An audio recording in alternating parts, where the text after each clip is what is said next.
kanta, just pray.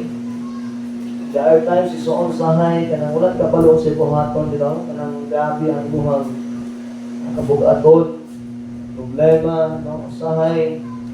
Wala lagi tayo mahimo, ampo na lang yun. Amen?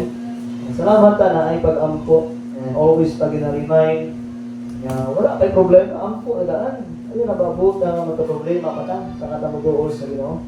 May opportunity na makaroon dito o na dahil ka before ka magkaroon o gako kaayo ng problema. Now, ito ba itong last one? Karoon na gabi, dito magdugay, please stand. Kanan naman nito, palihog. O atong abriya ng mga Bible, the book of Acts. Acts chapter 5, verse 29 down to verse number 33. Okay. 5 ko verse. Okay. So good sa 29, 4 ko verse. 5 na dito na, 5. So good sa 29 down to verse number 33. Atong basahon sa bay tanan, okay, karon nga gabi atuan ang mensahe, kung mabo lang ato ang mensahe karon as long as possible mahuman sayo, manikamot na mahuman sayo. Kung dili man, okay, ito lang i-work out, kung asa taman. Okay, look at verse 29 down to verse number 33. Kung naana sa amen. Amen. Salamat kayo sa matag-usa atong pabuto ng uban, wala pa. Acts chapter 5 and verse number 29 down to verse 33. Okay, na ay 5 ko verse, pabasahon tanan. And kaya ito i-work out ang tanan, no? Itong inapagan ang importansya. Every verse na tumagian. Ana? Okay, tanan tayo basahon. Verse 29, and then ready, start. Begin. Then Peter and other apostles answered and said, we ought to obey God rather than men. Look at verse 30. The God of our fathers raised up Jesus, whom you slew and hung on a tree.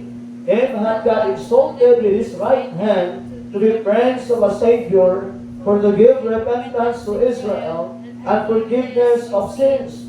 And we are his witnesses of these things, and so is also the Holy Ghost, whom God hath given to them that obey him. Look at verse 3. When they heard that, they were cut to the heart and took counsel to slay them. Let us pray. Lord, once again, thank you for your goodness.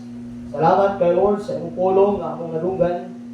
Salamat Lord kay naay mga tao Lord sa Biblia nga nakauna kanamo Lord nga nagtuman, nag-obey Lord sa imong mga kasuguan.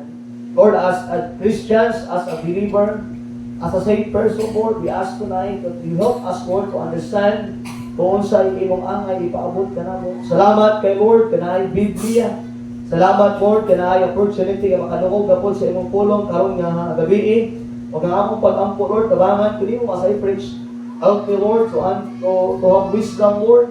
Help me, Lord, to every time mo sa gawas sa akong baba, Lord, nagikan kanimo. And Lord, i-bless mo mga katawhan. Salamat, Lord God, sa imong mga katawan na nakakaroon, nagbalik, o willing, maminaw sa imong putong. Lord, we surrender everything into your hands tonight. We love you, Lord, in Jesus' name. Amen and amen. Bless you, sister. Salamat, Dixon. Lingkod na. Masagin ba yung gabi? Amen. We are a lot of, wala, dagdagan, wala. And gamay-gamay lang na. But sige lang, okay lang, at least, naakakaroon, dili aksidente nga naaka, pero ikaw ang ipadala sa Ginoo, to listen His Word and to listen kung sa i-prepare niya ang pagkaon para nato. Naisoon, kung yung mga tanaw ng background ng Acts chapter 5, mo niyang time nga sila Peter, gipanggakop, gipang-persecute sila, ginistoryahan, ginapulata, ginabato sila tungod kay they try to preach the Lord Jesus Christ. And abot ang punto nga ingon ang mga priests, even mga leaders sa Israelites, ingon sila nga dili lagi mo pwede magwali. Dili mo pwede mo samyaw sa maayong balita about kay Christ. Wala, in look at verse number 26, kung matalaawon niya, then went the captain with the officers and brought them without violence, for they feared the people, lest they should have been stoned. No? Verse 27, and when they had brought them, they set them before the council, and high priest asked them, gipatawag sila, gikuha sila, gipatubang sa mga high priest, kauban sa mga captains, sa mga officers. And verse 28 saying, did that we straightly command you that ye should not teach in this what? Name. And behold, ye have filled Jerusalem with your doctrines, and intend to bring his man's bloods upon us. Like son, ato makita sa kanilang passage, na after Jesus Christ ni ascend sa langit, after Christ ni balik sa langit, gikan sa namatay, pagka gilubong, pagkatulog kaadlaw na banhaw siya, for 40 days na sa kalibutan, after 40 days ni balik si Jesus Christ sa langit, unya ang tanan nga mga tumulo o ang tanan nga nakaila kang Kristo, ang tanan nakadawat kang Kristo, all of them were scattered abroad and preaching and teaching the word, the Lord Jesus Christ. So muna in chapter 5, kung makita niya, silang Peter, kauban sa mga apostles, they're preaching, unya gipatawag sila, gikuha sila sa mga high council, sa mga captains, kauban sa mga high priest, istorya sila, and that's why verse number 28, giingnan sila nga, dili ba nga kini higpit na nagsubok, kanin di ba giingnan man mo na mo, dili na mo magwali sa kaning nga pangalan. Sumao na ato makita niya na persecution, na ay bahad sa ilang kinabuhi, na ay something nga makaingon tayo soon nga, there's something nga makaingon ta nga, dili ginahan sila nga time, because they preach the Lord Jesus about salvation, that He is the only way, He is the truth and the life. Walay laing makadalas magikan sa langit, magkundili, tinaagi lang ng Hesus Kristo. The message of this apostles of Peter is the gospel that Christ died for us. He was buried and rose again for the third day. And the Bible, isa ang mutungo musalig na kaniya, dili malaglag, apan adunay kinabuhi nga walay katapusan. And we think, abi na to, when we obey the Lord by preaching the Lord Jesus Christ, abi na to sayon. Pero even in the Bible diyan, even sa ilang panahon, ginabato sila, ginadakop sila, gina-persecute sila, ginakalaban sa mga tao. Kaya naman, dili gusto ang kaaway na ang pulong sa Ginoo o ang kaluwasan masangyaw sa mga tao. And you know what, igsoon mo imong tanawon today, kita nga mga kasuhanon, kita nga mga luwas, wala naman si Pedro, tama? Wala naman si Paul, wala naman si Stephen, wala naman ang mga apostles, wala na ang mga tao igsoon na nagawali kang Christ before. That's why, kung kinsa man to nakaangkon kang Kristo karon, ikaw na po lang nahimong Pedro, ikaw na po lang nahimong Paul, ikaw na po lang nahimong igsoon nga Kristohanon, na musangyaw, mubitbit sa maayong balita para ang mga tao makaluhog sa kaluwasan kung ikaw tinuod nga luwas. Pero kung dili ka luwas, wala na isugo sa imuha. Kaya ang pagsangyaw sa mahayong balita, igsoon, always remember, ang pagsangyaw sa kaluwasan, ang pagsangyaw sa tinuod ng kaluwasan, igsoon, is maunay nakaangkon sa kaluwasan. Dili na makaya mabuhat sa mga tao nga dili luwas. Muna, every time we understand, we are saved to serve. Every time we understand, we are saved to obey the Lord. And the first obedience is baptism. After we baptize, igsoon, we follow Christ to preach His word, na siya lang din ang makaluwas na to. Dahil soon, pasalamat na, kanaan sa simbahan, na nagtudlo sa tinuod nga kaluwasan. There are many people today, na ang ilang belief, igsoon, di na kailangan mo sangyaw, di na kailangan mo adto sa tao para yung istoryahon, may tungod sa kaluwasan, kaya ano, ingon sila, kaya ang Ginoo daw, pili daw mo direct sa imuha, istoryahon daw ka, para maluwas ka na, igsoon, by the way, dili na mo doon ang Ginoo sa iwa, istoryahon ka paunsa ka maluwas. Kaya naman, ang iyang pulong kumpleto naman. The only way para masabtan mo ang kaluwasan, the only way para masabtan sa mga tao ang gitawag na kaluwasan is you need to hear the word of God. Pinaagi sa pulong sa Ginoo. Ingon sa Romans chapter number 10 verse 17. So then faith cometh by hearing, and hearing by the word of God. Many people think, sila, dili mo masabtan ang pulong sa Ginoo, kung dili sa ka born again, now I believe soon, ang born again the word, imo lang may abo sa imo when you accepted Christ as your personal Savior. Next on, I'm telling you, you are saved sa imong gitawag ng kaluwasan. And I believe that, wala ang ginawa rin na Pedro, wala ang panahon, silang Peter, gipanggakop sila, gipatubang sila sa mga high priest, kauban ang mga chief captains, sa opisyales, tanan nga mga naa sa kongregasyon sa mga Hudyo. O na, ingon ni Pedro niya. O doon, ingon na sila, o sige, di ba, isuko man muna mo, nga dili mo magwari sa iyang pangalan, and so and behold, he filled Jerusalem with your doctrine. Wala, karon di ba, gibawaran naman ako, dili magwari, ila karon, inyo man noong gipuno ang mga tao sa Jerusalem. Muna ingon sa mga high priest. Ano ka, verse 28, ingon sa niya, and intend to bring this man's blood upon us. Ingon ang pulong sa Ginoo, o nagtinguha ang pagdala sa dugo, diining tawhana, ngari ka na mo. Muna, ingon ni Pedro, verse number 29. Kupag ni Pedro sa ilaha, ingon ni Pedro, then Peter and the other apostles answered and said, gitupag nila ang high priest, gitupag nila ang captains, mga chief rulers sa gitawag na Jerusalem, gitupag ni Pedro o sa mga apostles, ni Ana, si Pedro o mga apostles, we ought to obey God rather than man. Ingon ni Pedro, mas maayo pa nga mutuman ni sa among Dios more than sa tao. Now, igsoon ka ba ba sa atong panahon karon? We need more, just like Peter and the apostles. Kamu ingon ta, mas mutuman ko sa atong Dios more than sa mga butang aning kalibutan. Mas mutuman ko sa atong Dios more than sa akong mga classmate. Mas mutuman ko sa atong Dios more than sa akong mga amo. Mutuman ko sa akong Diyos more than sa akong gitawag ng mga maestro o mga maestra. Now, so we need to understand that obedience always brings blessing. Ato mga tunan last Sunday morning, that when we obey the Lord, there is a blessing. Pagkahapon, ato na pangatunan, ang pag-obey sa Ginoo is essential para magkaroon tag successful na Christian life. Unsa ang pinaka-key, unsa ang pinaka-sentro sa gitawag na successful na Christian life, unsa man ang atong obedience. No, wala ka matter ang Ginoo kung unsa kadaghan ang imong kwarta, wala ka matter ang Ginoo kung unsa kadako ang imong grado sa eskwelahan, wala ka matter ang Ginoo igsoon kung unsa ka kamaayo nga tao, ka matter ang Ginoo kung paunsa ka nagatuman niya. That is the blessing.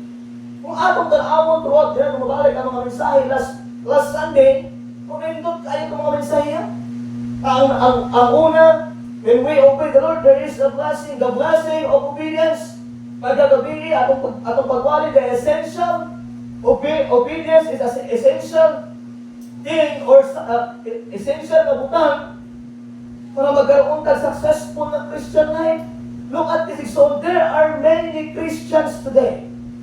Dili successful sa ilang kinabuhi at kasuhanon. Ganuman, wala nagatuman sa Ginoo. Essential means importante. Essential means, ibig sabihin, need di mo na.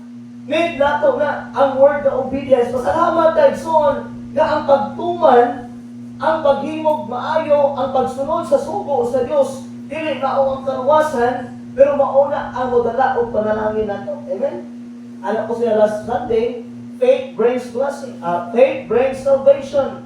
Ang imong pagtuo, pagsalig ang Kristo, modalag kaluwasan. Pero ang imong pagtuman sa Dios, modalag panalangin. Punta ako masabta ni suot na that we need to understand, to obey. Look at verse 30. Ito tayo before to go to the points. Verse 30 so on. The God of our Father raised up Jesus, whom ye slew and hung on the tree. Iana si Pedro, sinasama mga apostol sa mga high priest, ang Diyos sa atong mga amahan, ibanhaw ni Jesus. Ingnan nila ang Diyos ni Abraham, ni Isaac, ni Moses, ni banhaw kang Kristo. Kung nasigaw nila, kinsa inyong gipatay o giditay sa usa ka kahoy. Look at 31. Kaniya ang Diyos nituboy, pinaagi sa iyang tuong nga kamot, aron mahimo sa usa ka prinsipe o usa ka manluluwas, aron sa paghatag sa paghinuso sa Israel sa kapasayloan sa mga sala. Look at verse 32 so on. Look at the praise. Tindot kay niya, o kami nga iyang mga saksi. Dili ni saksi ni Jehovah, ha? Ang saksi ni Kristo ni. Okay, dili ni saksi ni Jehovah, okay? We are witnesses. We are one of the, kung saan pakita ang nakasabot, pakita ang nakabalog, nga sa kinabuhi ni Kristo, nga siya ang manluluwas, Malagay pasabot dira dapat verse ito, o kami ang mga o kami ang iyang mga saksi na si Pedro mga apostles, kami nakasaksi ng Kristo. Kasi namatay ginubo pagkatuon nabandaw siya. God praise. Niining mga butanga o ang ingon man usab ang balaang espiritu naa sa ilahapon kinsa gihatag sa Dios ngadto kanila nga mutuman kaniya. O so ang blessing kani kung imo masabtan kung unsa ang lihok sa Holy Spirit. If you can learn how the Holy Spirit work in your heart, work in your mind, work in your life, kung masabtan nimo paunsa magbiyok ang balaang espiritu sa atong gitawag nga kinabuhi igsuon, and you'll be amazed na makatuman ka igsuon sa mga sugo sa Ginoo. Ingon sa verse 30, sa diha ka sila nakadungog ni ana sila gihiwa. Okay, gihiwa sa kasing-kasing o nagsabot sa pagpatay kanila. No? Ilan sa tatlo si Pedro. Ilan ang tatlo ang mga apostles kaya tamo nakadungog siya sa kamatukunan. Now, igsuon, always remember, ang karon igsuon nga buntag, agabi ang atong title sa minsay, abot na yapon sa obedience, reason to obey God. Mga rason nga numutuman man ta sa Ginoo pastor. Karon kailangan magyud ka mutuman. Unsa man gyud nakita nato? Now, from the Bible, we can learn a lot of things tonight. Na isang po points karon gabi. So nakakay pulpen, dili kita magdugay ani ato na agabian yung mga verses 3. So reason to obey God. Atong naging Sunday morning, the blessing of obedience to the Lord, or obeying the Lord, at paghahapon, and obedience is essential for a successful Christian life. And now, karon so ani katong napod, reason to obey. Now na ang mga tao na nag-obey sa Bible. Si Noah, he obeyed God, built an ark. Si Abraham, obeyed God, he offered niya si Isaac. Joseph, obeyed the Lord. Moses, obeyed the Lord. Joshua, nag-obey sa Ginoo. Daniel, obeyed the Lord. Esther, obeyed the Lord. Mary, nag-obey sa Ginoo. Jesus, even Christ, nag-obey sa Ginoo. Si John, the same with John, nag-obey sa Ginoo. And also Paul and Peter, he obeyed the Lord. Now, naapay mga tao na nag-disobey sa Ginoo. Just like Adam. Si Adan, nag-disobey sa Ginoo. Si Saul, the same gapon, nag-disobey sa Ginoo. Si David, the same lang gapon, nag-disobey sa Ginoo. Solomon, the same lang gapon, nag-disobey sa Ginoo. Si Rehoboam, the same gapon. Si King Ahab, the same thing. Manasseh, Judas, and Demas. If you remember, kung giwarin ni Berbabi si Demas, nag-disobey sa Ginoo, kaya nag-depart sila, bigyan niya ang ministry tungkol of worldliness. Una mga tao na nag-disobey. Now, ato matuan sa unsa man ta nga area na mo-obey sa Ginoo. Usahay, sige, walay, obey, kailangan ta mo-obey, Ano kay, asa mo ta dalit mo-obey, pastor? Sa unsa man nga butang, pastor? Sa asa man na area, pastor? Kagwalay about obedience, pastor, pero wala nang minimum tudlo sa asa nga butang. So mauni, number 1, okay, the areas, what areas must we obey? Sa asa man nga area tangtuman. Number 1, Bible study and teaching. Ibig sabihin, sa pagtuon sa pulong sa Ginoo, pasahon kada adlaw ang pulong sa Ginoo, we must obey that. Number 2, okay, we must obey in prayer. Mag-ampo na sa nga areas sa itong kinabuhi, sa pagtuon sa Biblia, sa pag-study sa Biblia, ato nang i-obey ang pagtudlo sa pulong sa Ginoo, soul winning, teaching those children about the Word of God. We need to obey with that. And also prayer sa pag-ampo. We need to obey God in prayer. And next, church services. God command us every church services na atang. Dili lang Sunday morning, Sunday night, or Wednesday night, part na sa kalimbahon. Dili lang na ingon nga ang Sunday, Sunday morning lang, okay na. Nakasimba kag buntag, okay na pastor, nakasimba naman ko. Naka-obey ako sa Ginoo, pero kana nga obedience para siya lang na kung bakant lang gyapon na of disobedience. I'm telling you. If you want to have a blessing, then obey in church services, Sunday morning, Sunday night, Wednesday night.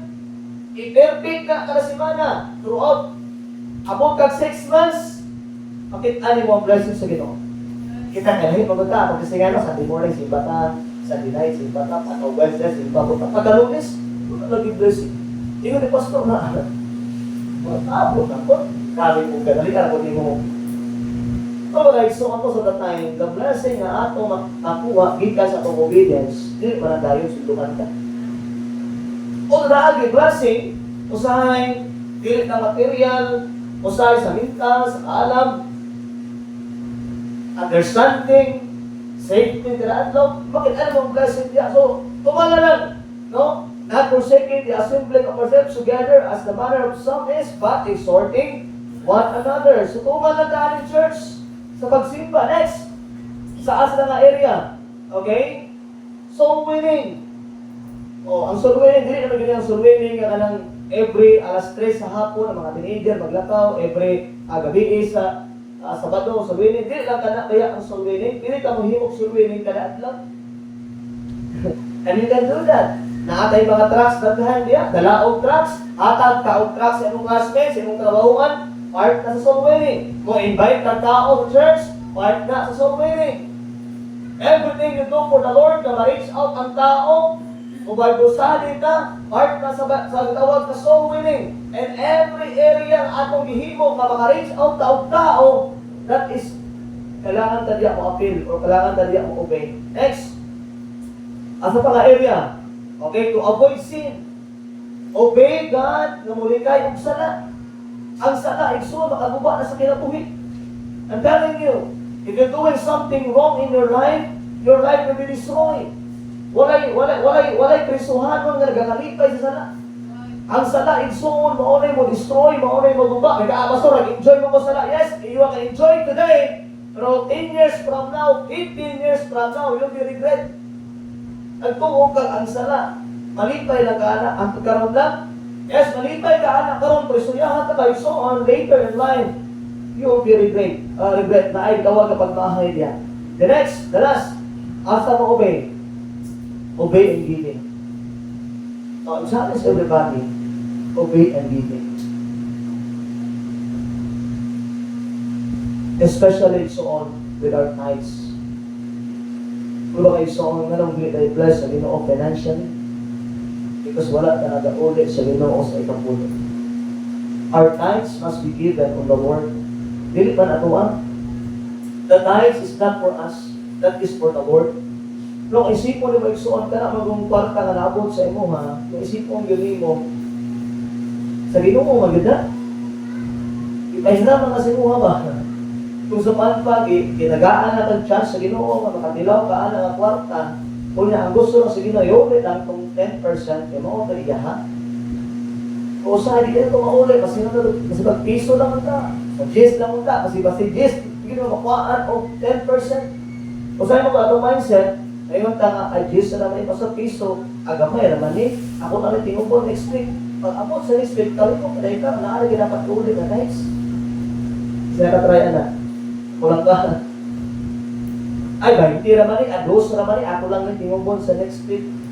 Pag dili ko na guys, kung nadawat mo karon ang gitawag nga kwarta, next week pa kamuhatag, ay dili na guys. Kaya ang tithes, every time you receive the blessing, automatically the first 10% ang pinakauna. Before pa nimo na kuhaan o gitawag nga palit og bugas, palit og sudan, ibayad sa kuryente, kuhaan mo daan og 10% para sa Ginoo na. And I believe in son, na ay blessing kung muhatag ka anak. Muna, ang atong gitawag ang mga area, Bible study, teaching, and also prayer, church, soul winning, and avoid sin, and last, in our giving. No, giving is very important. Kaya naman, kung di ka muhatag sa Ginoo, di mo tabalikan sa Diyos. Wala ingon naman patunan niya. Giving is, the more you give, the more God it is back. No, wala ang tumakitaan dahil so on, and give with your heart, no, hatag ka, kung sa'y para sa Ginoo, kung sa'y para sa imuha, di na ilaptan sa Ginoo. Now, what if we don't obey God? Kung sa kayo matabo na to? Kung sa kayo matabo sa presuhanon, kung dili ka ma-obey sa Ginoo. Ngayon dire, kung dili ka ma-obey sa Ginoo, atong gitun-an ang pinakalisod nga pamaagi na magkaroon na og problema. When we disobey the Lord, or dili ka ma-obey sa Ginoo, we learn the hard way that sin creates trouble. Ang atong disobedience mo-create na siya og probo. So that's why learn from the Bible or learn from others. That's why obey the Lord. Now, ato ang mga reason. Reason to obey God. Number 1, ito guys, please open your Bible and go 1 Timothy, chapter 6, verse 17. Una nga Timoteo, kapitulo 6, versikulo, 17. 6:17. Ano agya ang reason? Apaspas ka naman yung oras, Reason to obey God, ganun matuman ka sa Ginoo. Number 1, ang tao 1 Timothy, chapter 6, verse number 17. Ano ba sa bahay ka na? Restart, begin.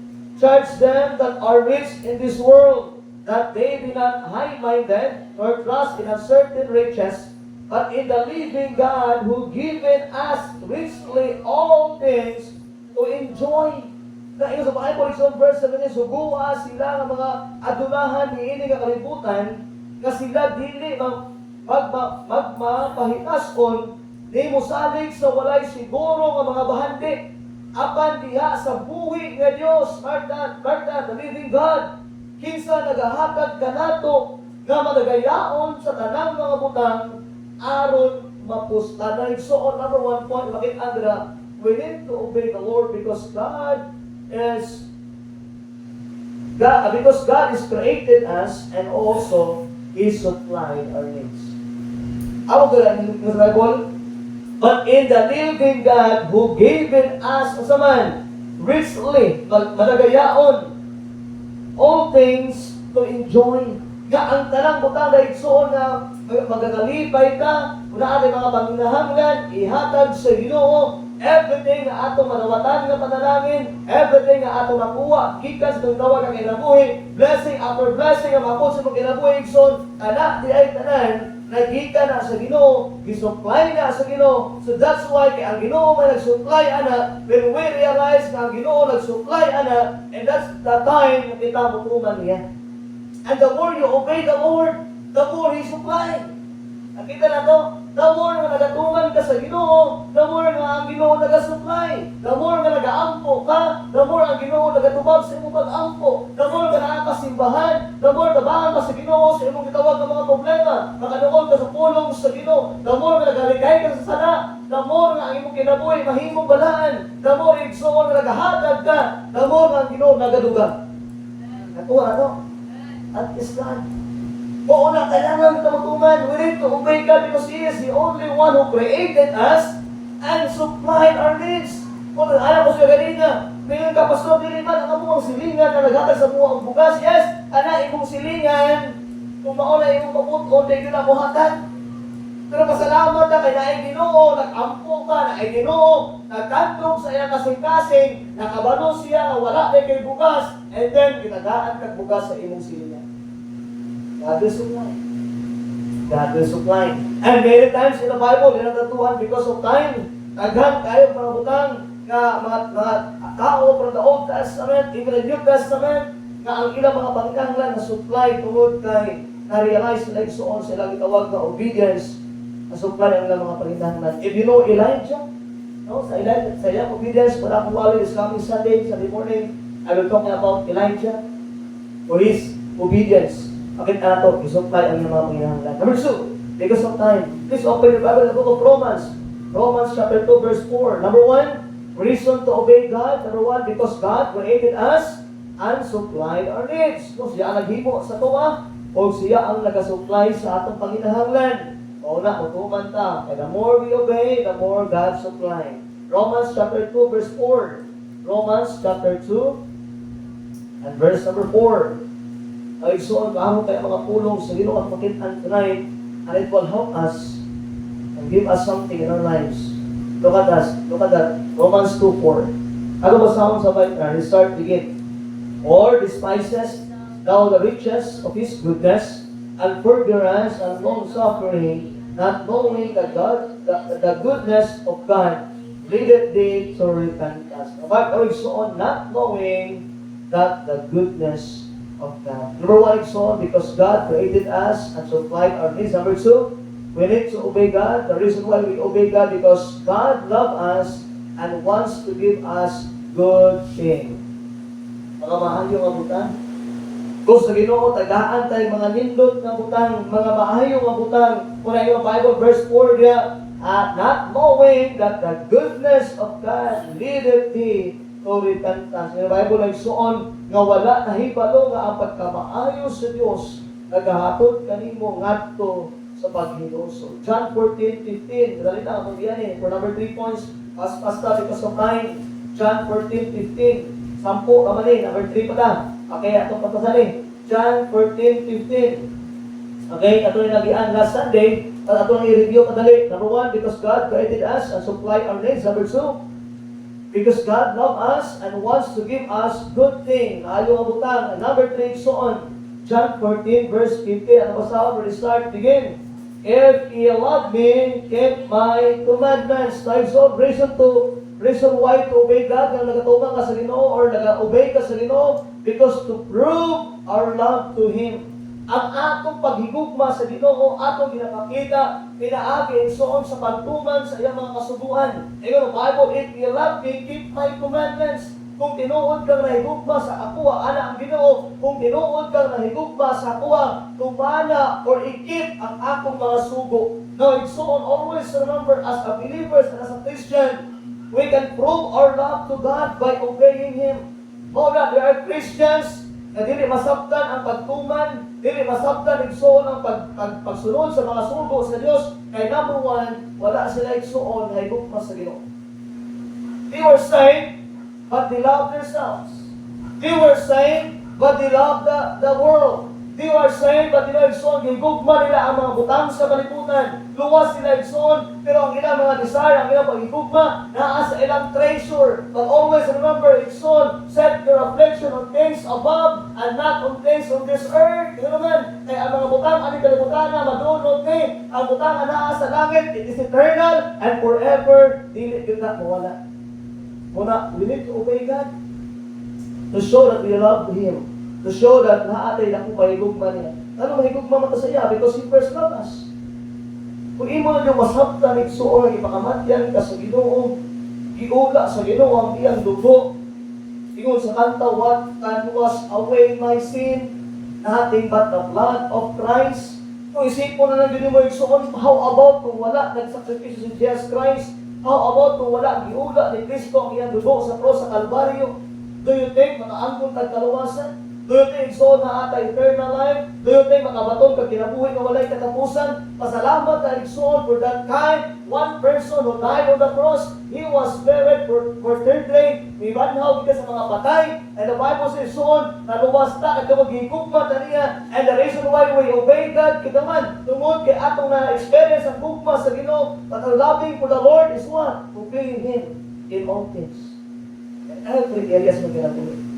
What in the Bible, if you love me, keep my commandments. Isaiah 48, for number 4 points. Isaiah chapter 48, verse 17, and down to verse 18. We have a lot of verses open tonight. Atuan ang mga verses na makatabang na ito. By the way, obey the Lord. And I challenge every one of you tonight, na naadali, dili aksidente na naata. And I believe it is the plan of God to understand na kailangan tamukuman para na-blessing, kahit panalangin.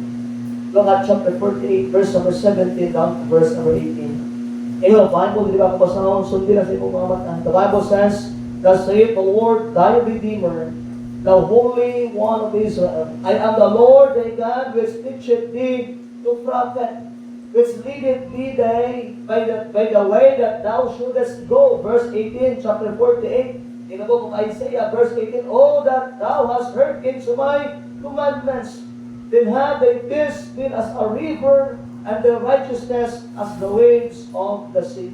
Ay, so look at verse 17, I am the Lord thy God, God which teacheth thee to prophet. Ay, so number 4 points, we need to obey God because God is smarter than us and knows what is best for us.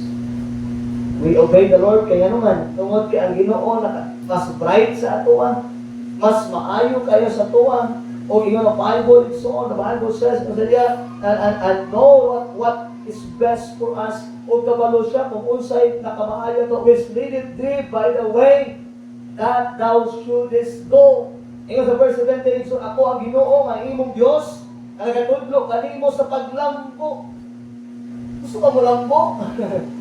Gusto ka mahimo ka, sa Bible, verse 17, gusto ka mahimo ka prophet, magkaroon ka o prophet, magkaroon ka mulambo kasi ang kinabuhi. Kung sa inyo sa Bible diya, tuman sa Ginoo. Ingon sa diya, kay tukod ang Ginoo, mas bright sa tuwa, mas martyred than us, than sumpay diya, nga nagauna kanimo sa dalan nga ikaw gayud mula ka. Ibig sabihin, God knows kung unsay pinaka the best para nako. Sa lantaw niyo, pastor, na best kaya para sa kuha. For me, pastor, mo na pinaka the best. Pero mas nakapagin mas the best na kung ang Ginoo mong bilhin.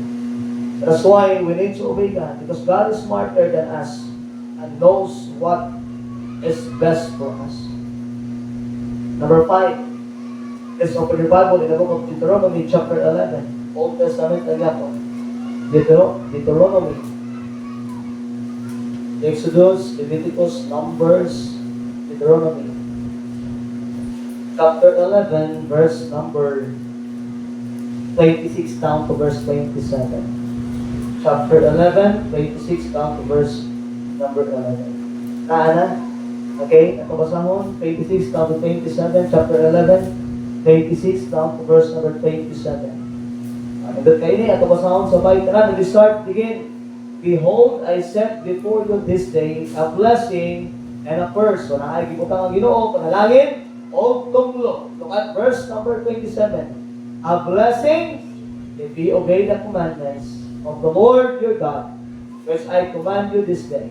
Verse 28, and a curse if you will not obey the commandments of the Lord your God, but turn aside out of the way which I command you this day, to go after other gods which ye have not known. Right? So the reason why we obey the Lord, because when we obey the Lord, our obedience or obeying God brings blessing. Because the Bible verse a blessing if ye obey. Kaya nakalali si Soon. Nakaisa ka verse anak, First Samuel. Nagugagabay. 1 Samuel chapter 2 verse 30. 1 Samuel chapter 2 verse number 30. Verse 30, chapter 2 in the 1 Samuel. Ako basahon, sundi sa imong mga ta. In the Bible, wherefore the Lord God of Israel saith, I said indeed that thy house and the house of thy father should walk before me forever. But now honor me, I will honor, and they that despise me shall be lightly esteemed. Na ay soon honor me, kung atong i-honor ang Ginoo, ang atong ituman ang Ginoo, then God will honor us. Number 6, because of time. Ang mga Luke chapter 19.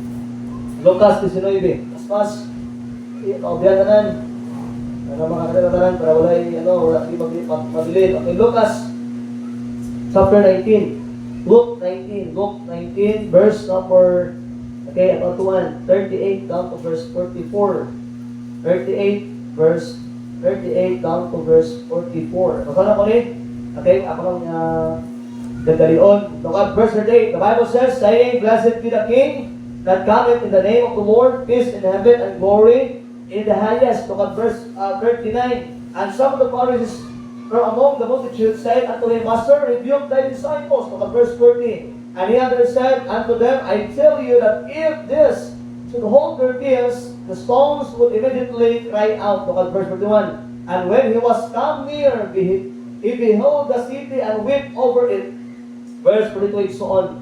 Saying, if thou hast known, even thou at least in this thy day, that things which belong unto thy ears, but now they are hid from thine eyes. Look at verse 43. For the days shall come upon thee, that thine enemies shall cast a trace about thee, and compass thee round, and keep thee in every side. Look at verse 44. And shall lay thee even with the ground, and the children within thee, and they shall live in thee, and stone upon another, because thou knowest not the time of thy visitation. Look at the verse, chapter 19 in the book of Luke.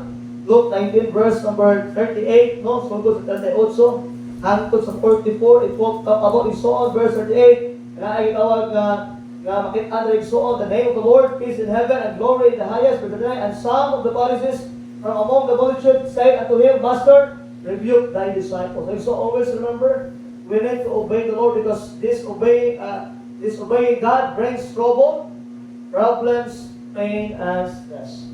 Look at Achan. Achan disobeyed, na problema sa iyang kinabuhi. David disobeyed, na problema sa iyang kinabuhi. Solomon disobeyed, na problema sa iyang kinabuhi. When we disobey the Lord and so on, na ay mga troubles and problems in our lives. Then, Proverbs 11:8, verse 7 na. Proverbs 11:8, paspas na.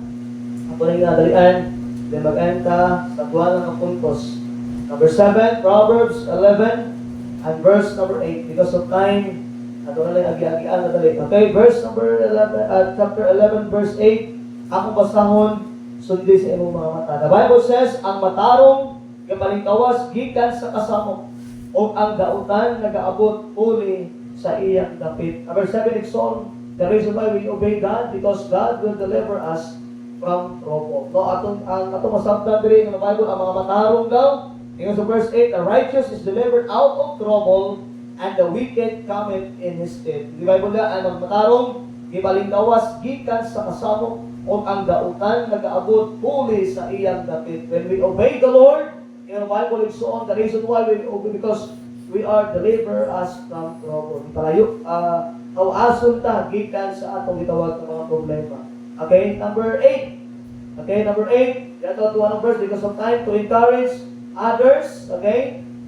Number 9. The reason why we obey the Lord, to rescue people from hell. Muna ato ang makita ni Suon.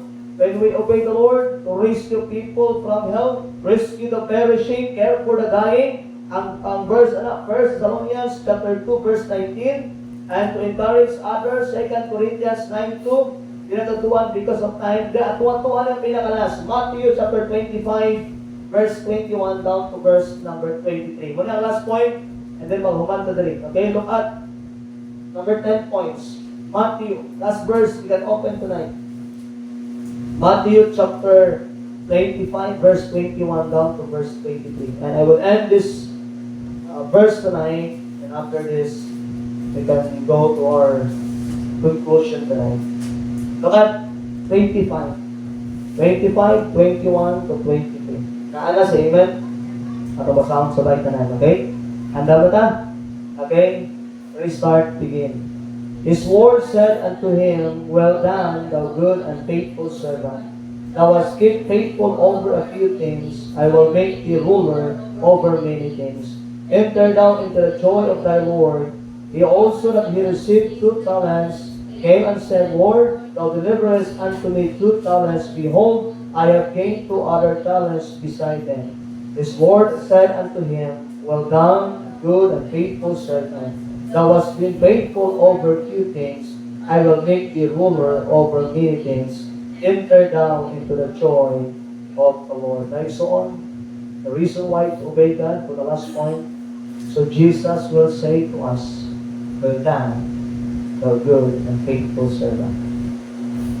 That is the greatest word that we can hear someday. Sa diya, mamatay tayo so on. Namatay ta tungod when we die, namatay ta nga malagad sa Ginoo, namatay ta nagatuman sa kabubot-on sa Dios, namatay ta igsoon kanaa sa kabubot-on sa Ginoo, trying to obey God in our lives. In heaven, sugaton ka ni Kristo. Ngayon si Jesus Christ, well done. My child, well done. The good and faithful servant. Muna igsoon ang pinakanindot na itong mahitabo sa itong kinabuhi. When we obey, there are many things na pumasangkan, and the last will say, well done, the good and faithful servant. Yung Bible, kung masaligan ka sa gamay, and then God give you sa dako. Pero kung di ka masaligan sa dako, hindi ka masaligan. Kung di ka masaligan sa gamay, and then di ka masaligan sa dako. So yung sa diya, thou hast been faithful over few things, I will make thee the ruler over many things. Enter thou into the joy of thy Lord. Like so, analisin niyo ha, dilit man tanan, nga sugo sa Ginoo ato matuman. But for those human nga always ginapatuman sa Ginoo sa tuwa, we need to be faithful in that area so that we can have a good perseverance to continue with our Christian life. Now for conclusion tonight, God always telling us that we need to obey. If we are truly saved, God command us to obey Him in all things, in every area sa atong kinabuhi. And when we obey the Lord, you will never be regretted. Kung mag-obey ka sa Ginoo, dili ka magmahay. And we are saved to serve and obey the Lord. Kaya so if you are truly saved, God command us to obey. Tungod gusto niya mapulfill ang iyang plano sa atong kinabuhi. Naruwan niya ang plano, giluwas na niya. Ikaduha niyang plano, gibago niya atong kinabuhi. And the last niyang plano is magamit na niya sa iyang mga buluhaton. Mag-pray ka, ito ko itong ulo. Hindi yung matumatali na sila. Father in heaven, Lord, salamat for the message tonight. Lord, help us to obey. Lord, naagi yung mga butang usahay ng among kinabuhi, Lord. We are so bad in disobedience. Lord, tonight, whenever kung unsa man ang imong pag-istorya sa makag-usak na mo, help us, Lord, to obey. Na ay mga rason, Lord, na matuman ni natulaan na mo, Lord, ang mga tao nga nag-obey, mga tao sa Bible nga wala ko nag-obey. Nakita na mo, Lord God, kung asa man nga mga area na dapat ni mag-obey. Lord, gamay lang itong mga area nga yung maghihatag sa mga tonight. But Lord, help us to be faithful in that area. To be obedient, Lord, in everything. Not only in small things, but in everything, Lord. Help us to do something. Lord, kung may mga kasuguan, usahay, bukat, lisod para na mo. Pero we believe, Lord, for the Holy Spirit, lisod para na mo, Lord, ituwag na ka. Ikaw ang Ginoo nga nag-supply sa among mga panginahanglan. And Lord, tonight, as we come to you this evening, bless your people. Bless every word na among nanunggan, Lord, na ma-apply na mo sa among kinabuhi. Lord, wala yung rason na dilit ni matuman. Sa diya nga naangko na mong kaluwasan, Lord, maura yun niya ang among ma-present, Lord. Maura yun niya among ma-render. Maura yun niya among mabalos sa iyong ugan. Ang among obedience, ang among magtuman, Lord, sa tanang mga kasubuan na imong reveal para na mo. Lord, help your people tonight. We love you in Jesus' name.